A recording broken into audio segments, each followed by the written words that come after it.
என்ன சார் கேட்டியா இவ்வளவு கனமா இருக்கு? கனமா ஒரு கிளவி யூஸ் பண்ற கரண்டே அது. புடிங்க. என்ன கரண்டி போய் கனமா இருக்குங்கிறீங்க? கொண்டாங்க.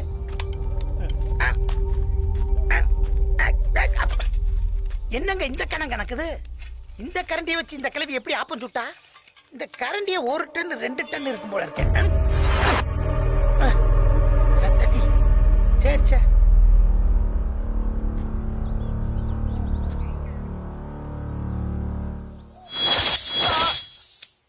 சார், என்ன சார் ஆச்சு? செடி கடிச்சிருச்சு சேட்டையா. செடி கடிச்சிருச்சா? பார்க்க முள்ளு செடி மாதிரி இருக்கு. நீங்க முள்ளுல கைய வச்சுட்டு செடி கடிச்சிருச்சுன்னு சொல்றீங்க. கடிக்கல, குத்திருச்சுன்னு சொல்லணும். என்ன ட்ரைனிங் எஸ்? சொன்னா நம்ப மாட்டீங்களே. என்ன சார், என்ன பண்றீங்க சார்? இது காட்டு செடி, கண்ட செடியெல்லாம் எதுக்கு போட்டா எடுக்கிறீங்க? நீங்க பாருங்க, இந்த சார் கண்மா இருக்கேன் பாருங்க, என்ன போட்டா எடுங்க, டிபில வைங்க. என்ன சார் நீங்க?